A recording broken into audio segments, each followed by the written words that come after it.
একদিন একটি লোক একটি হাতির পাশ দিয়ে হেঁটে যাচ্ছিলেন। এমন সময় তিনি হঠাৎ থেমে গেলেন।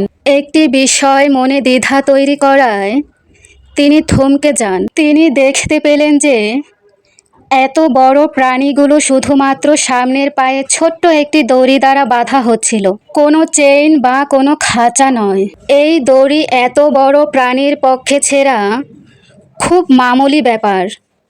যে কোনো সময় চাইলেই এটি ছিঁড়ে তারা মুক্তভাবে চলে যেতে পারে, কিন্তু বিশেষ কোনো কারণে তারা তা করে না।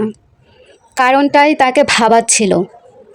কাছেই তিনি একজন প্রশিক্ষককে পেলেন এবং জানতে চাইলেন কেন এই প্রাণীগুলো এভাবে দাঁড়িয়ে থাকছে, দূরে পালিয়ে যাবার কোনো চেষ্টা কেন করছে না। তখন প্রশিক্ষক উত্তরে বললেন, যখন তারা খুব ছোট ছিল তখনও তাদেরকে এই সাইজের দড়ি দিয়ে বেঁধে রাখা হতো, যা বেঁধে রাখার জন্য তাদের ওই সময়ের সাইজের জন্য যথেষ্ট ছিল।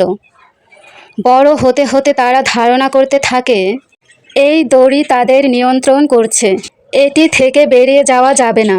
এক সময় এটি বিশ্বাসে পরিণত হয়। যেমন এখন তাদের সাইজ দড়ির চেয়ে বহুগুণ বড় হলেও তাদের বিশ্বাস যে এই দড়ি এখনও তাদের ধারণ করতে পারে, তাই তারা তা ছিঁড়ে বাইরে যাবার কোনো প্রচেষ্টা কোনো দিন করে না। লোকটি খুব অবাক হয়েছিল।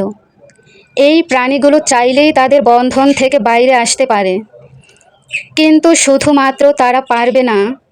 এই বিশ্বাসের কারণে তারা সেখানেই আটকে থাকে যেখানে তাদের আটকে রাখা হয়। হাতির মতো আমাদের অনেকেই বিশ্বাস করে বসে আছেন যে জীবনে কিছুই করতে পারবেন না, শুধুমাত্র জীবনে কোনো এক সময় ব্যর্থ হয়েছিলেন এই কারণে।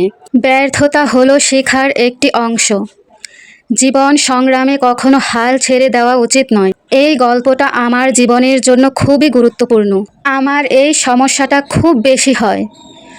আমি কোনো কাজে ব্যর্থ হলেই আমার মধ্যে এই বিশ্বাসটা হয়ে যায় যে আমার দ্বারা কোনো ভালো কিছু কখনো হবে না, এবং আমি সেখানেই থেমে যাই, হাল ছেড়ে দেই। তবে এখন একটু একটু করে নিজের এই ভুল ধারণা থেকে বেরিয়ে আসার চেষ্টা করছি।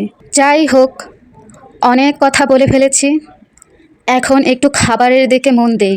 আজ আমরা দুই বোন আমাদের পছন্দের খাবার নিয়ে বসে পড়েছি খেতে।